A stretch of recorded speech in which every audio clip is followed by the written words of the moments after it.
Moi, ce qui me fait peur, c'est de faire des erreurs. En fait, j'aime pas, si vous voulez, quand les choses ne sont pas exactes. Moi, je suis perfectionniste, donc j'ai besoin vraiment d'être très clair sur les chiffres, les faits, ce qu'il faut dire, et donc j'aime bien tout apprendre par cœur. Je vous fais un peu le discours de certaines personnes que je peux voir en formation, et je vous entends totalement. La médiocrité, ça ne fait pas partie de mon vocabulaire, donc clairement, je pense que faire des erreurs est une peur qui peut être saine.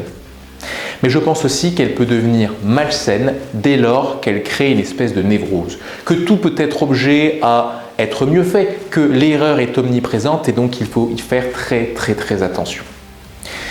Au fond, la mentalité américaine qui nous inspire beaucoup, eh bien, c'est de se dire que l'erreur fait avancer, qu'on avance en tombant, qu'on progresse grâce à tous ces échecs sur notre route. Certains se disent même que l'échec n'existe pas. Et donc à partir de là, on peut avancer sereinement. L'erreur fait progresser, l'erreur fait avancer. Moi, ce que je vous propose, c'est effectivement d'y croire, mais d'ajouter prise de parole derrière. Parce qu'on est d'accord avec l'idée que l'erreur fait avancer en sport, si on pratique d'un instrument de musique, mais il est plus difficile d'accepter l'idée quand on met prise de parole en public derrière, puisque voilà, le public nous a vus, il a entendu, et les conséquences de cette erreur peuvent être importantes sur les personnes avec qui on travaille, nos chefs par exemple. Si l'erreur est si importante pour vous, je vais vous demander, là, tout de suite, maintenant, nouvelle journée consacrée à la gestion du stress, de trouver 10 personnes, nom, prénom, et l'erreur associée à ces personnes dont vous vous rappelez. Que 10 personnes? Moi, je suis sûr que vous avez entendu, vu, dans le cadre de votre travail, ou même à la télé, 10 personnes. Allez, trouvez-moi ça, je vous laisse 2 minutes pour trouver ça. 10 personnes. Nom, prénom et l'erreur. Allez, je ne vais même pas vous laisser 10 minutes, parce que je vais vous dire quelque chose. C'est mon métier d'accompagner des personnes, j'ai dû en accompagner plusieurs milliers maintenant. Je ne pense pas être en mesure de vous citer là tout de suite 10 personnes, nom, prénom et l'erreur qu'ils ou elles ont réalisée. Pourquoi? Parce que les erreurs des autres ne nous marquent pas tant que ça. Et donc, j'en déduis la chose suivante. Si les erreurs des autres ne me marquent pas tant que ça, c'est donc que les autres ne sont pas tant que ça marqués par mes erreurs.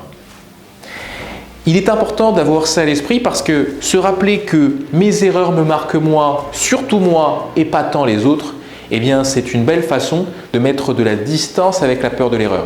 Il est important d'avoir un peu peur de l'erreur, c'est normal, pas de médiocrité. On avance et on est sérieux dans nos discours, on les prépare et on a envie de bien faire. Mais si la peur est trop forte et qu'elle crée une névrose, elle va créer beaucoup trop d'inhibition et donc un perfectionnisme névrosé. À vous de prendre un peu de recul avec la peur de faire une erreur. On essaie de ne pas en faire, mais si on en fait, on se rappelle qu'elles ne vont pas énormément marquer le public et que la seule personne qui va s'en rappeler et être marquée par ses erreurs, c'est nous-mêmes, quoi.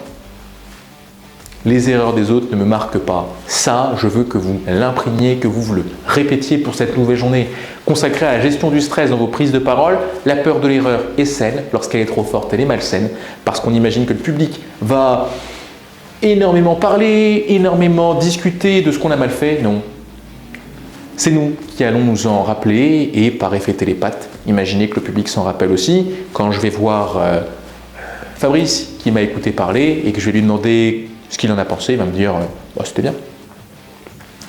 De la distance avec la peur de faire des erreurs et vous verrez que vous serez beaucoup plus serein dans vos prises de parole. On se retrouve demain.